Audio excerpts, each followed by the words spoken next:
کے مجاہد نہیں ہے، اصحاب حسین میں 13 سال کے بچے بھی ہیں، 20 سال کے جوان بھی ہیں، 18 سال کے جوان بھی ہیں، 32 سال کے بہادر بھی ہیں، حد ہو گئی 80 سال کے ضعیف بھی ہیں۔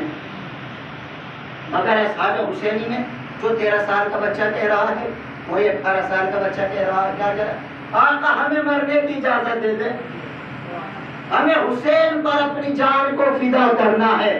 عزیزان محترم، حد جب ہو گئی، جب 80 سال کے مجاہد کو چھوڑ دیں، 32 سال کے مجاہد کو چھوڑ دیں، 18 سال کے جوان کو چھوڑ دیں، 13 سال کے جوان کو چھوڑ دیں، 7 سال کے بچے کو چھوڑ دیں، جب 6 مہینے کے مجاہد نے ہاتھوں پر ہا کر مسکرا کر لشکر یزید کو اڑا دیا اور فرمایا کہ آقا مجھے بھی آپ پر جان فدا کرنی ہے۔ یہاں پر مزاج دیکھا صاحب حسینی کا، سب کا مزاج ہے، سب کی فکر ہے، سب کی سوچ ہے۔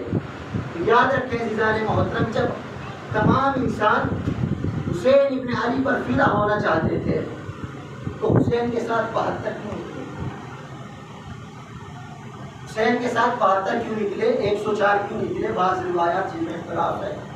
یا حسین کے ساتھ 150 کیوں نکلے؟ 160 تک کی روایت ہے۔ باقی کیا مدینے میں صرف 150 ہی اشخاص رہتے تھے؟ اصحاب رسول بھی زندہ تھے، اصحاب امیر المومنین بھی زندہ تھے۔ 72 بھی کیوں نکلے حسین ابن علی کے ساتھ؟ آج اس زمانے میں آپ میں سے کون سے ایسے انسان ہے کہ جو امام حسین علیہ السلام کے لیے اپنی جان کا نذرانہ پیش نہیں کرنا چاہتا؟ ایک کوئی انکار کرتے؟ کوئی نہیں ملے گا عزیزان محترم۔ اس زمانے میں بھی ایسا ہی تھا، لیکن جان دینے کے لیے کیوں 72 نکلے؟ ایک شعر یاد آ گیا، جب جنگ کے بعد جب جتنے بھی جنگ رسول اکرم نے لڑی ہے یا مولا امیر نے لڑی ہے، اس کے بعد جب قافلہ یا جب لشکر مدینے میں آتا تھا تو لوگ مسجد کے صحن میں یا مسجد میں انتظار کیا کرتے تھے؟ جب ان سے پوچھا جاتا تھا کہ جنگ ہو گئی ہے، جن سے جیت کر آئے ہو اپنے گھر چلے جاؤ، تو اصحاب رسول کہتے تھے کہ نہیں، ہم جیت کر آ گئے ہیں مگر ابھی ہمیں مال غنیمت چاہیے۔ مال غنیمت کا انتظار کیا کرتے تھے؟ عزیزان محترم، شاعر نے کیا خوب کہا ہے کہ مال اسلام نے بانٹا تو چلی بھیڑ کی بھیڑ، خون اسلام نے مانگا تو 72 نکلے، وہی 72 کے جو کربلا میں حسین ابن علی کے ساتھ آئے تھے۔ تبھی تو حضور اکرم جب ایک دن مسجد میں تشریف فرما ہے تو حضور نے ارشاد فرمایا، اپنے اصحاب کو مخاطب کر کے جملہ سنیے گا، حضور نے ارشاد فرمایا کہ مجھ کو زندگی میں کوئی غم نہیں ہے سوائے ایک غم کے۔ اصحاب پر سکتہ طاری ہو گیا، خاموشی طاری ہو گئی، سوچنے لگے کہ شاید رسول کو منافقین سے ڈر ہے، شاید رسول کو نصرانیوں سے ڈر ہے، شاید ہم میں سے کسی نے کوئی خطا کر دی ہے۔ دستہ جوڑ کر رسول کی خدمت میں، آقا کیا ہم سے کوئی خطا ہو گئی ہے؟ آپ کو کس چیز کا ڈر ہے؟ آپ کو کس چیز کا غم ہے؟ حضور نے ارشاد فرمایا کہ سن 60 ہجری سے مدینے سے کچھ مجاہدین گزریں گے جن کی شان پیغمبرانہ شان کی ہوگی۔ مجھے غم اس چیز کا نہیں ہے کہ وہ اللہ کی راہ میں یا میرے نواسے کی محبت میں شہید کیے جائیں گے۔ جملہ سنیے گا عزیزان محترم، مجھے غم اس بات کا ہے کہ میں ان کی زیارت نہ کر سکوں گا۔ اللہ اکبر! نہیں، آپ نے وہ نہیں کیا عزیزان محترم۔ حضور فرما رہا ہے، اللہ کا نبی، نبیوں کا سردار، اما جس کے دیدار کے لیے، جس کی زیارت کے لیے اس وقت جب نبی حیات تھے، انسان ہی نہیں بلکہ ملائکہ یہ سوچتے تھے کہ کسی طریقے سے ہم کو نبی کی زیارت ہو جائے، ہمارے دل میں نبی کی تمنا۔ آج بھی آپ سب سوچتے ہیں، آج نبی خدا ظاہراً موجود نہیں ہے، لیکن کوئی شخص ایسا نہیں کہ جس کے دل میں گنبد خضرا کی زیارت کی تمنا نہ ہو۔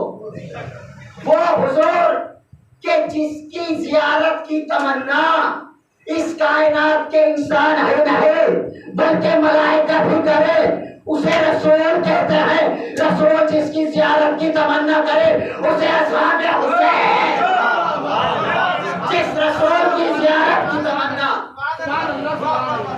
تمام کائنات کرے، اس کی زیارت کی تمنا اس اصحاب حسین ابن علی کی زیارت کی تمنا رسول کو دیا۔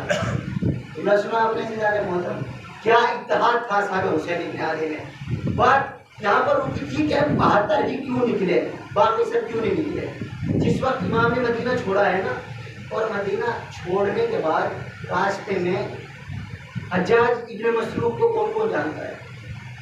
سنا تو ہوگا، امام کے صحابی جلیل القدر صحابی، کربلا کے مؤذن۔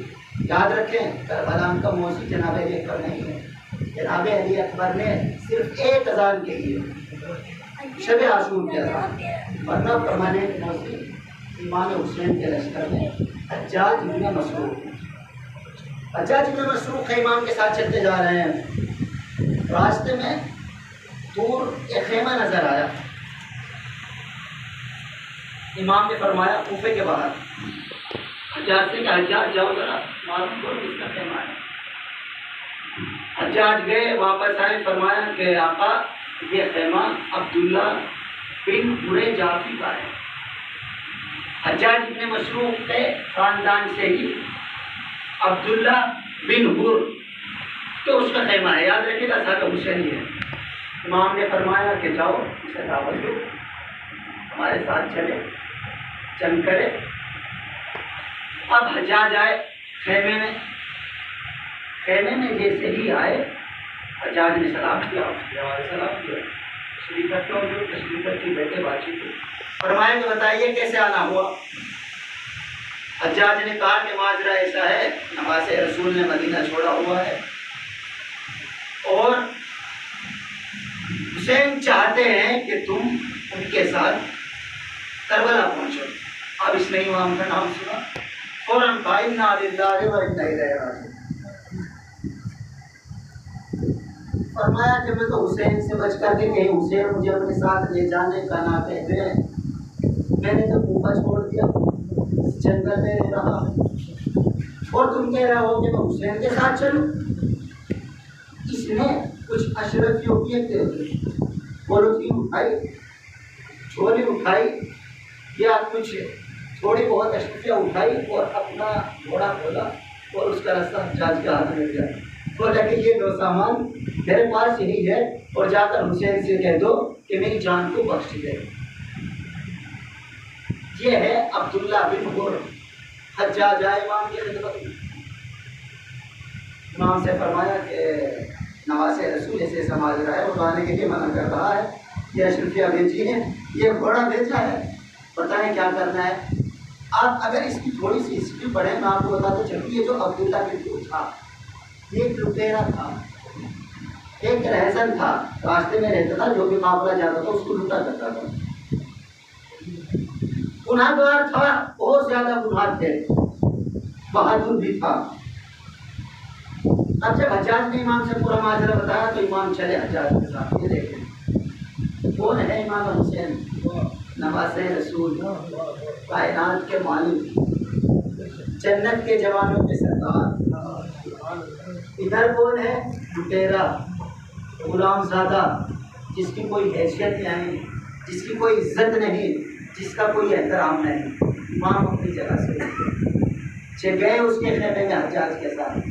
امام نے فرمایا، اس نے جیسے امام کو دیکھا کہ ایک فاطمہ کا لال میرے خیمے میں آ رہا ہے، دیکھ کر کھڑا ہو گیا، سلام کیا، فوراً قدموں میں گر گیا۔ فرمایا کہ مولا معذرت چاہتا ہوں، معافی چاہتا ہوں، آپ کے ساتھ نہیں آؤں گا، جنگ نہیں کر سکتا۔ اب یہاں سے چھوٹا چاہ کر سنے عزیزان مولا، امام نے اس سے کیا فرمایا؟ امام نے کہا کہ یہ تیری اشرفیاں، یہ تیرا مال اور یہ تیرا گھوڑا، نہ تو ہمیں تیرے گھوڑے کی ضرورت ہے، نہ ہمیں تیری دولت کی ضرورت ہے، بل انی اريد ان تحمی ذنوبک باحراق دمک فینا۔ حسین ابن علی نے فرمایا، اس کا مال واپس کر دیا، اس کا گھوڑا واپس کر دیا، اور حسین ابن علی نے فرمایا مجھے تیرا مال نہیں چاہیے، مجھے تیری دولت نہیں چاہیے، مجھے تیرا گھوڑا نہیں چاہیے، بلکہ میں تو یہ چاہتا ہوں کہ تو ہمارے ساتھ چل اور تیرا خون ہماری راہ میں بہے، تو ہماری راہ میں شہید ہو جائے، تاکہ تیرے گناہ ختم ہو جائے۔ اللہ اکبر، نہیں اپنے وہ نہیں کیا ورنہ خاموش نہ ہو جاتے۔ یاد رکھے عزیزان محترم، ایک مجرم انسان ہے، اس کے خلاف کسی نے جا کر تھانے میں FIR کر دی۔ آپ میں سے کوئی انسان ایسا شخص کہ جس کے تھانے میں کسی DSP سے تعلقات ہو وہ گیا اور اس نے کہا DSP صاحب سے کہ FIR کو کینسل کر دیجئے، اسے چھوڑ دیجئے۔ اب یاد رکھیے گا، یہ مجرم جس پر الزام لگا تھا وہ چھوٹ تو جائے گا مگر ریکارڈ ابھی بھی باقی رہے گا۔ اللہ اکبر، سمجھیے گا، میرے ساتھ ساتھ دیکھتے رہیے گا، ریکارڈ ابھی بھی باقی ہے کہ یہ مجرم تھا، مگر دوسرا شخص وہ ہے کہ جو تھانے میں گیا، اس نے FIR کو اٹھایا اور پھاڑ دیا۔ چھوڑنے بھی ختم، ریکارڈ بھی ختم۔ حسین یہ نہیں کہہ رہا ہے کہ میں تیرے گناہ بخشواؤں گا، بلکہ کہہ رہا ہے کہ تو ہمارے ساتھ چل، تیرے گناہ مٹ جائیں گے۔ اللہ اکبر، حسین نے یہ نہیں کہا کہ تو ہمارے ساتھ چل، ہمارے ساتھ جنگ کر، ہمارے ساتھ قتل ہو جا، بلکہ حسین نے یہ کہا کہ تو ہمارے ساتھ چل، اپنے خون کو ہمارے لیے بہا دے۔ اللہ اکبر، نہیں، جملہ سنیے گا، حسین نے کہا کہ ہمارے خون کو ہماری راہ میں بہا دے، اپنے گناہوں کو مٹوا لے۔ اب جو ماتم داران ہیں نا، ان کے لیے جملہ کہہ رہا ہوں، اب یاد رکھیے گا کہ گناہ صرف گردن کٹانے سے نہیں مٹتے۔ اللہ اکبر، گناہ صرف گردن کٹانے سے نہیں ملتے، بلکہ گناہ خون بہانے سے مٹتے ہیں۔ اب وہ خون بھلے ہی یہاں سے بہائے یا یہاں سے بہائے یا کمر سے بہائے۔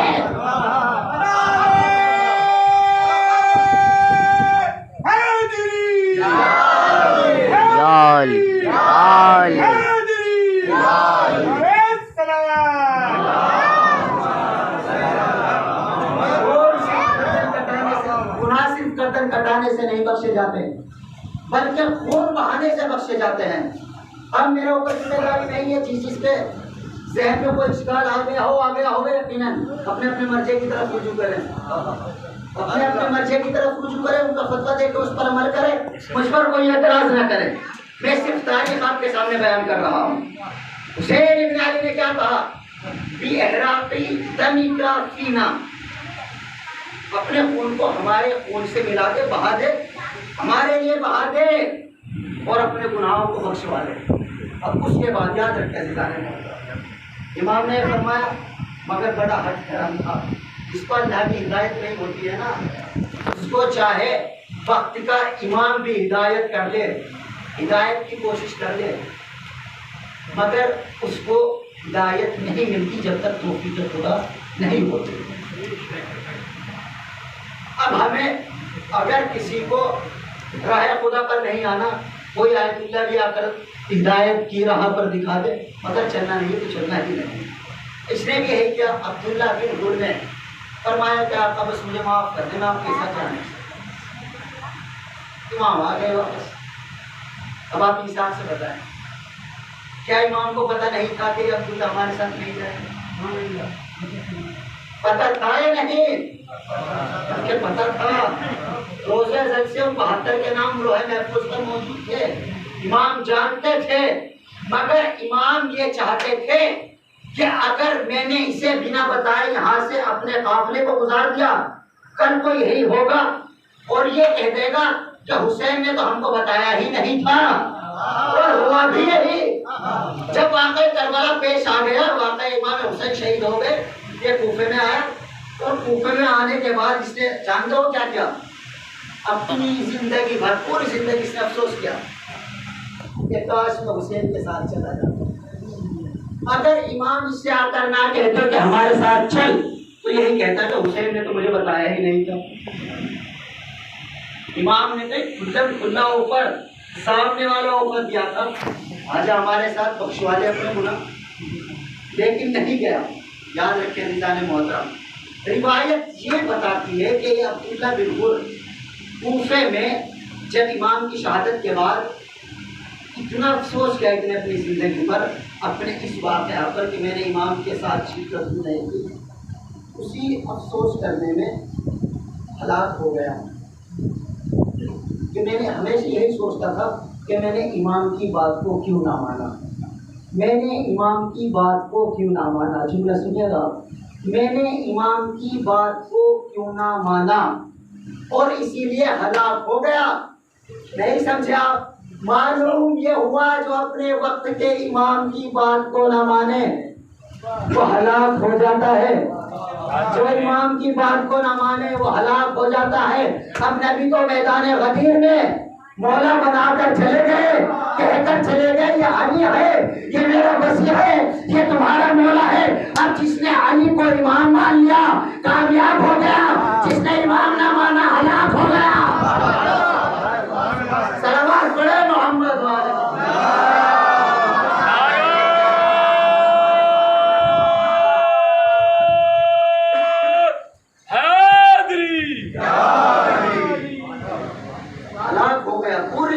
افسوس کرتا رہا کہ کاش میں امام کے ساتھ شامل ہو جاتا۔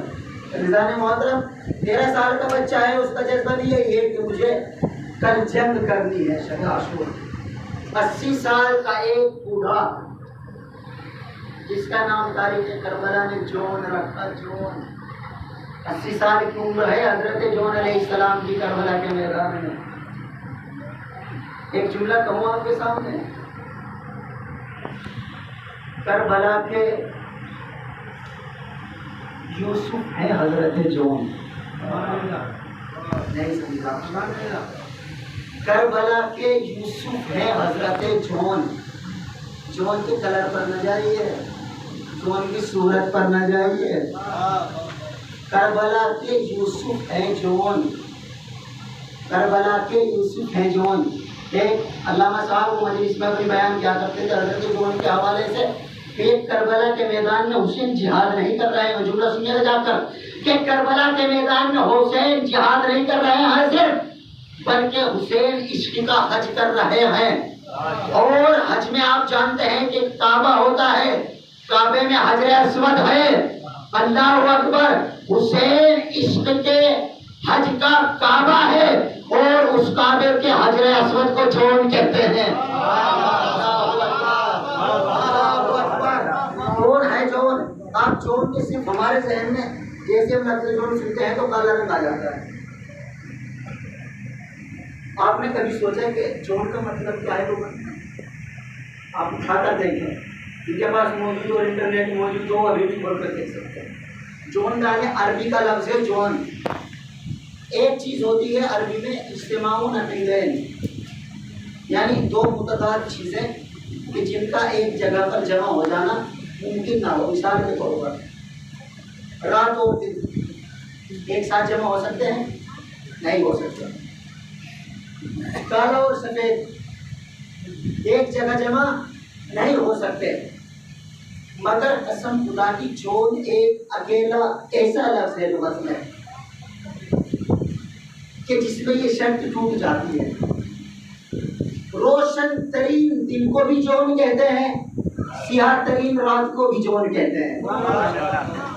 روشن ترین دن کو بھی جون کہتے ہیں، سیاہ ترین رات کو بھی جون کہتے ہیں۔ شاید آپ نہیں سمجھے، مجھے اس کی شرح کرنی پڑے گی، میں شرح کیے دیتا ہوں۔ یہ جو الفاظ ہیں متضاد چیزیں، آپ رات کو رات ہی کہہ سکتے ہیں، دن نہیں کہہ سکتے، دن کو دن کہہ سکتے ہیں، رات نہیں کہہ سکتے، کالے کو کالا کہہ سکتے ہیں، سفید نہیں کہہ سکتے، سفید کو سفید کہہ سکتے ہیں، کالا نہیں کہہ سکتے۔ اسی طریقے سے عزیزان محترم جتنی بھی متضاد چیزیں ہیں ان سب کو آپ اکیلا اکیلا تصور کرتے ہیں، مگر جون لفظ ایک ایسا لفظ ہے جس کو لغت نے دونوں طریقے سے استعمال کیا ہے، جس کو اپوزٹ میں بھی استعمال کیا ہے اور جس کو مترادف میں بھی استعمال کیا ہے۔ قسم خدا کی دلیل سنیں، اس لفظ کے معنی سمجھ میں نہ ہوتے اگر میدان کربلا میں جون کو حسین اپنے ساتھ لے کر نہ آتے۔ یاد رکھے عزیزان محترم، عاشور کا دن ہے، عاشور کا دن ہے، ایک ہے عصر سے وقت، عصر سے پہلے کا وقت، ایک ہے عصر کے بعد کا وقت، عصر سے پہلے کا وقت۔ اور جو ہے نا اس میں جون کی صورت، جون کے چہرے کا رنگ کالا ہے۔ اللہ اکبر، نہیں میرے ساتھ دیجیے گا، جون کا رنگ کالا ہے۔ امام کی خدمت میں آیا، آقا مرنے کی اجازت دے دیجیے۔ اب جیسے ہی جناب جون مقتل میں پہنچے، گھوڑے سے زمین پر گرے، آقا کو آواز دی، ابھی تک جون کا رنگ ہے کالا، چہرے کا رنگ ہے کالا، اب جیسے امام لاشے پر پہنچے، جون کے لاشے کو اپنے زانوں پر رکھا اور بارگاہ خداوندی میں دعا کے لیے ہاتھ اٹھائے فرمایا اللہم بشر وجہہ، اللہم بشر وجہہ، پروردگارا میرے اس جون کے چہرے کو سفید کر دے۔ اللہ اکبر! ارے وہ جون جو کچھ دیر پہلے کالا تھا اب حسین کی محبت میں سفید ہو گیا۔ یہ ہے جون کا کمال، حسین ابن علی کا کمال۔ جون کو سنے کون ہے؟ جون ایک حبشی آدمی جو شروع میں فضل ابن عباس بن عبد المطلب کا غلام، سنیں گے تاریخ یاد رکھے گا صاحب حسین کا حوالے سے۔ فضل کے بعد اس کو مولائے کائنات نے 150 دینار میں خریدا، خرید کر حضرت ابوذر غفاری کو ہدیہ کر کے خدمت کر دیا مولائے کائنات۔ سن 23 ہجری میں ابوذر وفات پا گئے، ابوذر کے رہ گئے۔ اس نے اپنا شہر حبش جانے سے انکار کر دیا کہ نہیں، مجھے اہل بیت کے خانوادے کی خدمت ہے۔ امام حسن کی خدمت میں آ گیا، خدمت کرنے لگا۔ اس کے بعد مولا امام حسین کی خدمت میں کربلا میں آیا۔ کربلا میں جو جون کا کردار ہے بس آخری منزل ہے، اس کے بعد آپ کی رحمت۔ جون کو سنیے، سمجھیے، جون کا مرتبہ ایک حبشی غلام، خدمت کرنے والا۔ اور حسین ابن علی نے کیا کہا تھا؟ شجاع شور بھولے گا نہیں جھوٹا، کم سے کم امام حسین کو حدیث یاد ہو یا نہ ہو، اس حدیث کو یاد کر لیجیے گا۔ امام نے فرمایا، اردو ہی پڑھوں گا، عربی بڑا مشکل ہو جائے گا۔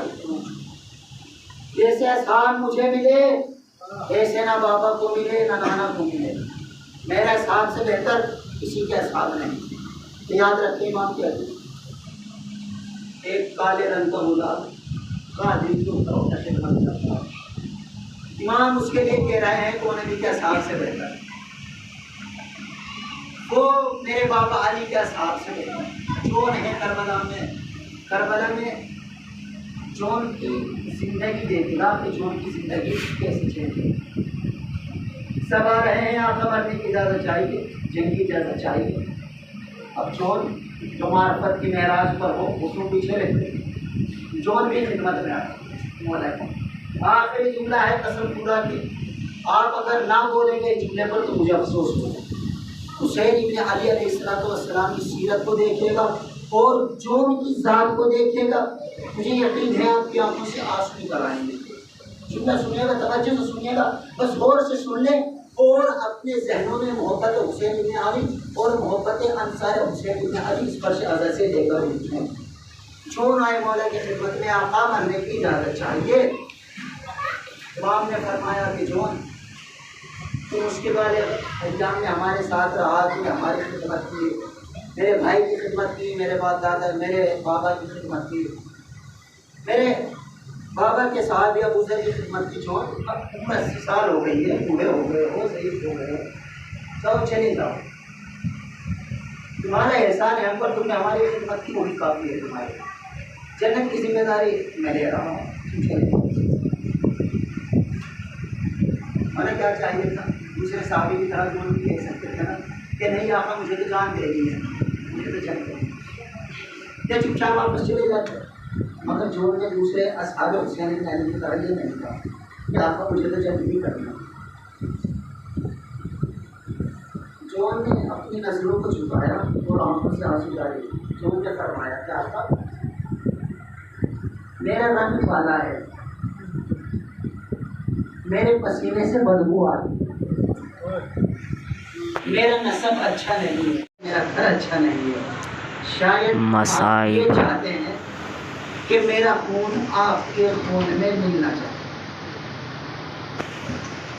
یہ کہتا حضرت جون چلے۔ جانتے امام حسین نے کیا کہا؟ امام تو کہنا چاہ رہے تھے نا، کیا ہونا چاہیے تھا؟ تو جون جا رہے ہیں، امام کچھ نہ کہتے، امام نے فرمایا یا جون قف علی مکان،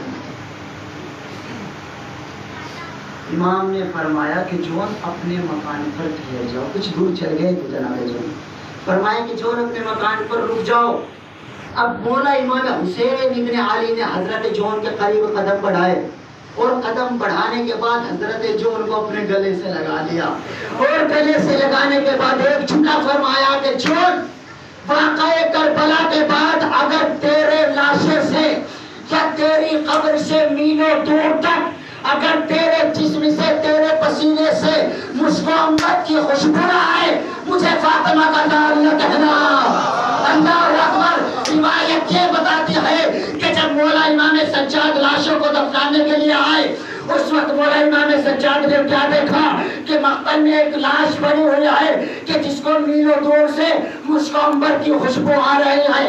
امام نے معجزے سے اپنے بابا سے پوچھا کہ بابا یہ کس کا لاشا ہے؟ امام نے جواب دیا کہ یہ میرے حبش کے غلام صحابی حضرت جون کا لاشا.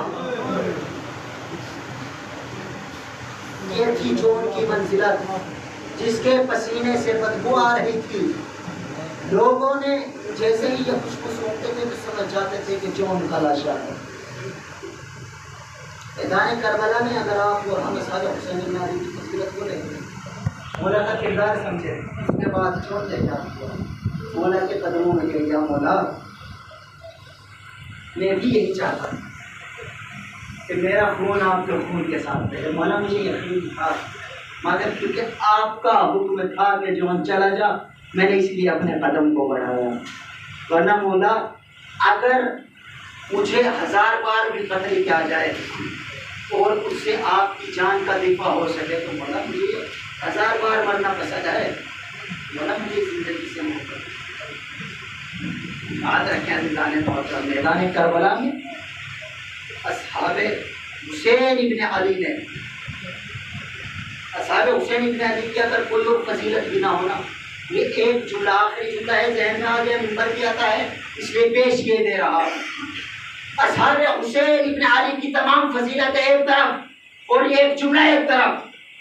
اصحاب حسین ابن علی ان ہستیوں کو کہتے ہیں کہ جن کا خون حسین کے خون کے ساتھ ایک ایسی مٹی میں مل گیا کہ جس کو آج خاک شفا کہا جاتا ہے. اللہ اکبر. رسول کے ساتھ لاکھوں اصحاب تھے لاکھوں کی تعداد میں خون بھی بہا مگر جس زمین پر ان کا خون بہا اس خاک کو خاک شفا نہیں کہا گیا. اس خاک پر سجدہ کرنے کو مستحب کا ثواب نہیں دیا گیا. مگر اصحاب حسین بن علی 72 ہیں وفادار ہیں متحد ہیں. یہ مرتبہ ہے کہ جس مٹی میں ان کا خون مل گیا اس مٹی کو خاک شفا کے نام سے کہا گیا. وہ کیا کرے کہ پروردگار ان مجلسوں کے طفیل میں ہم کو وہ توفیق اور وہ معرفت بخش کے جو اصحاب حسین ابن علی کو ایمان کی تھی. میدان محترم میدان کربلا میں صرف آپ یہ نہ دیکھیں کہ حسین ابن علی کے اصحاب میدان کربلا ہی نہ مطلوب ہے بلکہ مدینے سے لے کر اصحاب حسین ابن علی نے تبلیغ کا سلسلہ شروع کر دیا. کوفے میں امام حسین ابن علی کو نہ جانے بے شمار خطوط آئے خط آئے مولا آ جائیے ہم آپ کی بیعت کرنا چاہتے ہیں. مولا جانتے تھے مگر حجت کو تمام کرنا چاہتے تھے. جناب مسلم سے فرمایا تو مسلم جاؤ کوفے میں. امام نے کیا لکھا اِنَّ هَذَا أَخِي بَنُ عَمِّي وَوَلِيِّ. یہ مسلم میں جسے بھیج رہا ہوں یہ میرا بھائی ہے میرا چچا صاحب بھائی ہے 2 مرتبہ بھائی اور یہ میرا ولی ہے جیسے میں اللہ کا ولی ہوں تم پر ایسے ہی یہ میرا ولی ہے تم پر. جناب مسلم 2 جملے صرف مسئلہ ہے اور اس کے بعد حضرت مسلم آئے کوفے میں کسی سے جان پہچان نہیں 2-3 اشخاص ہیں عالم ہوگا اور ایک ہوگا مولا کے چاہنے والے جس سے امام جناب مسلم کی ملاقات ہے وہ جانے مغرب کے وقت پہنچے ہیں جناب مسلم کوفے میں. جناب مسلم نے سوچا کہ کیوں نہ مغربین کی نماز پڑھ لی جائے اس کے بعد جو چاہنے والے ہیں مسلمان. جیسے ہی لوگوں نے کوفے میں حضرت مسلم کو آتا دیکھا استقبال کے لیے آگے بڑھے. 18,000 لوگ حضرت مسلم کے ساتھ اس وقت جمع ہو گئے. ہاتھوں پر بیعت کرنے لگے کہ ہم آپ کو بیعت کر رہے ہیں آپ مولا کو قدر دیجیے. کہ مولا نظر آ رہے ہیں، امن ہے، اچھا ماحول ہے، سب آپ کے چاہنے والے مسلم نے خط لکھ دیا آپ کوفہ آ جائیے، عراق کا ارادہ چھوڑ دیجیے، کوفہ کے حالات سازگار ہیں، ہم کوفے میں اپنے خاندان کے بس مغرب کا وقت ہوا موسمی ہے، یاد رکھیے 18,000 لکھنے کا لکھنے 18,000 حضرت مسلم مسئلے پر تشریف لے گئے امامت کے لیے، امامت کے لیے تشریف لے گئے 18,000 نمازی ہیں پیچھے، حضرت مسلم نے مغرب کی نماز مغرب کا سلام کیا، سلام کے بعد ہاں 18,000 2-3 صفحے موجود، 2-3 صفحے موجود ہیں، 18,000 جو تھے سب جناب مسلم کے صبر، جناب مسلم کا چہرہ موجود ہے۔ اس کے بعد عشاء کی نماز کے لیے جناب مسلم کھڑے ہو گئے، نماز عشاء کو تمام کیا، اس کے بعد زیارت کے بعد جناب مسلم سے جیسے ہی دیکھا صرف 4-5 آدمی جناب مسلم کے ساتھ، پردیسی مسلم، حسین کا سفیر مسلم جو پردیس میں ہے، خدا ان کی حفاظت، اپنے چاہنے والوں کے لیے جو پردیس میں ہے جناب مسلم کا واسطہ دے کر ان کے لیے دعا کی۔ حضرت مسلم مسجد سے باہر نکلے، فرمایا کہ چلو کوئی بات نہیں، 5-6 ہی موجود صحیح تو ہے۔ اب مسجد سے باہر گئے، کچھ قدم چلے، کچھ قدم چلنے کے بعد کیا دیکھتے ہیں، جیسے ہی پیچھے مڑ کر دیکھا کہ جو 5-6 بچے تھے سب مسلم کا ساتھ چھوڑ کر چلے گئے۔ اب اکیلا مسلم ہے، کوفے کی تنگلیاں ہیں، نہ راستہ جانتا ہے، کبھی ادھر جاتے ہیں کبھی ادھر جاتے ہیں، کبھی ادھر جاتے ہیں کبھی ادھر جاتے ہیں۔ ایک ضعیفہ اس منظر کو دیکھ رہی تھی، جیسے اس نے مسلم کو دیکھا تو مسلم کبھی ادھر جاتے ہیں کبھی ادھر جاتے ہیں، تو اس نے دیکھا کہ ایک وقت وہ آیا کہ حضرت مسلم تھک کر اس ضعیفہ کے مکان پر بیٹھ گئے، اس ضعیفہ کے دروازے پر بیٹھ گئے، جیسے ہی تشریف فرما گئے اس ضعیفہ نے مسلم سے پوچھا کہ اے بھائی کوفے کے حالات سازگار نہیں ہے، ایک کام کر اپنے گھر اٹھ کر چلا جا۔ اب جناب مسلم نے ایک مرتبہ سنا، وہ ضعیفہ اپنے گھر میں تشریف لے گئی، دوسری مرتبہ آ کر وہی جملہ مسلم سے فرمایا، اے بھائی میں نے تجھ سے کہا ہے تو اپنے گھر چلا جا۔ اب جناب مسلم نے گردن کو جھکا لیا، تصور کریے گا حسین کو اس کے سفیر کا پرزہ دیجیے گا، خدا آپ کی تمام حاجات کو پورا کرے، کوئی غم نہ دے سوائے غم سلطان کربلا کے۔ عزادارو اگر رونا آئے تو میرے چہرے کی طرف نہ دیکھے بلکہ اپنی گردنوں کو چھپا لے اور توبہ کرے کہ شہزادی اے پروردگار ہمارے گناہوں کو بخش دے، ہماری آنکھوں سے کیوں حسین کے لیے آنسو جاری نہیں ہو رہا ہے۔ اب تیسرے مرتبہ وہ ضعیفہ پھر اپنے گھر سے باہر آئی، آنے کے بعد دیکھا کہ وہی شخص ہے، وہی مسلم ہے کہ جس کو میں 2 مرتبہ کہہ چکا ہوں کہ اپنے گھر چلا جا۔ اب تیسری مرتبہ ضعیفہ نے کہا کہ اے بھائی تو اپنے گھر چلا جا، مجھے کے حالات سے افغان نہیں ہے۔ عزادارو قیامت ہو گئی، مسلم نے طرف ہوئے آواز سے فرمایا اے ضعیفہ تو نے انصاف نہ کیا، ارے جس کا کوئی گھر نہ ہو وہ کدھر جائے؟ ضعیفہ نے پوچھا کہ تم کون ہو؟ کہا کہ میں مسلم بن عقیل۔ ضعیفہ طرف پھر ہائے میری جان قربان، خدا کوئی غم نہ دے سوائے غم سلطان کربلا کے۔ عزادارو ضعیفہ نے رات بھر اس مسلم کو اپنا مہمان رکھا، مگر اس کے بیٹے نے حاکم وقت کو مخبری کر دی۔ عزادارو قیامت ہو گئی، مسلم نے جیسے ہی یہ دیکھا، میں مختصر کر رہا ہوں مسائل، عزادارو مسلم نے جیسے ہی یہ دیکھا کہ فوج اس کے گھر کی طرف تشریف لا رہی ہے، مسلم نے مناسب نہ سمجھا کہ کسی ضعیفہ کی بے حرمتی ہو، ارے ہم مسلم سے ہاتھ جوڑ کر کہیں گے کہ آقا مسلم آج کوفے میں ہو ایک ضعیفہ کہ جو انجان ہے، جو رشتے میں کچھ نہیں لگتے، اس کی عزت کا اتنا احترام، ارے یہی کوفہ ہوگا، علی کی بیٹیاں بے مخلوق جاگا، خدا کوئی غم نہ دے سوائے غم سلطان کربلا کے آپ کے آوازوں پر رحمت نازل ہو۔ مسلم حذیفہ کے گھر سے نکلے، جنگ کرنا شروع کر دی۔ عزاداروں ان کوفیوں نے مسلم کے ساتھ دغا کی۔ دغا کرنے کے بعد مسلم کو گرفتار کر لیا گیا، دارالعمارہ پر لایا گیا۔ اب جیسے دارالعمارہ پر لایا گیا، عزاداروں قیامت ہو گئی۔ مسلم کو قتل کرنے کے ارادے سے جلاد کو بلایا گیا کہ مسلم کا سر اس کے تن سے جدا کر دے۔ عزاداروں قیامت ہو گئی۔ مسلم نے ہاتھوں کو جوڑا اور ہاتھوں کو چھوڑنے کے بعد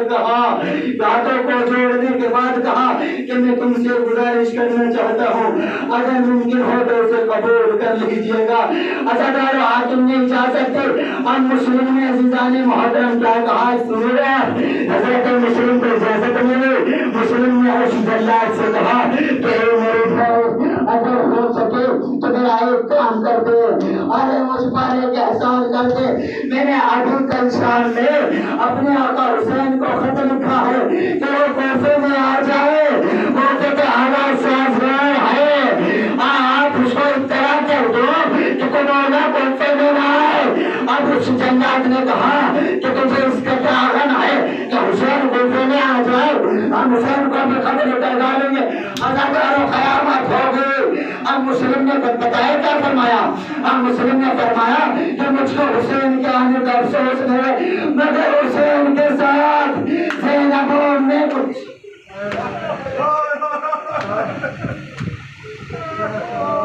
مسلم ہے دارالعمارہ پر مسلم کے سر کو کاٹا گیا۔ عزاداروں جانتے ہو کیا ہوا؟ ادھر امام حسین نے حضرت عباس کو بلایا۔ حضرت عباس کے بہنوئی ہوتے ہیں حضرت مسلم۔ اب جیسے حضرت عباس کو بلایا اور حضرت عباس سے مولانا حسین نے فرمایا کہ عباس، میں دو انگلیوں کو اشارہ کر رہا ہوں، ذرا ان دو انگلیوں کے درمیان میں دیکھو۔ اب حضرت عباس نے دیکھا کہ آقا کوئی دارالعمارہ پر کھڑا ہوا ہے جس کی گردن پر ایک ظالم خنجر لیے ہوئے ہیں اور اس کو قتل کرنے کا منصوبہ بنایا جا رہا ہے۔ حضرت عباس سے مولانا حسین نے فرمایا عباس ذرا غور سے دیکھو، ذرا غور سے دیکھو، پھر سے دیکھو۔ اب حضرت عباس نے دیکھا کہ آقا کوئی ہے کہ جس کے دونوں ہاتھ بندھے ہوئے ہیں، آقا جس کی زلفیں مٹی میں بھری ہوئے ہیں، آقا جو بڑا مظلوم دکھائی دیتا ہے۔ اب حضرت عباس طرف سے اس نے فرمایا آقا مجھے میرا بھائی مظلوم دکھائی دیتا ہے۔ اب امام نے فرمایا کہ ہاں عباس یہ ہمارا بھائی مسلم ہے۔ اب مسلم طرف سے آقا مجھے اجازت دیجیے کہ میں کوفے میں جاؤں، آپ پھر معاوضہ کر دیجیے۔ کہا کہ کوفے میں جا کر کیا کرو؟ کہا کہ اپنی آنکھوں سے آنسوؤں کو نہیں روکے گا، گریہ کیجیے گا، ذرا آخری جملہ ہے۔ اب امام حسین نے فرمایا عباس تو کوفے میں جا کر کیا کرے گا؟ آپ فرمایا کہ آقا مسلم کو قتل تو کر رہا ہے، مگر مجھے لگتا ہے کہ مسلم کے لاشوں کو ہمارا سب نکل گئے۔ آقا میں چاہتا ہوں کہ میں مسلم کے لاشوں کو اپنے آغوش میں لے لوں تاکہ مرنے کے بعد مسلم کو کوئی زحمت نہ ہو۔ اور امام حسین نے حضرت مسلم سے حضرت عباس سے فرمایا کہ عباس ذرا دارالعمارہ سے ان کے درمیان میں دیکھو کہ دارالعمارہ کے نیچے کا کیا منظر ہے۔ عباس تمہیں کوفہ جانے کی ضرورت نہیں ہے۔ عزاداروں قیامت ہو گئی۔ عباس نے جیسے دونوں کے درمیان دیکھا خود کو زمین پر گرا دیا۔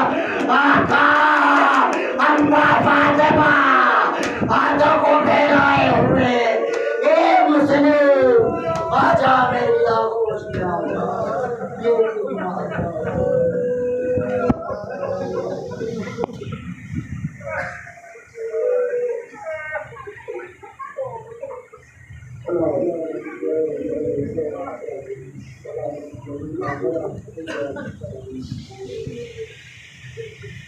ہمارے علاوہ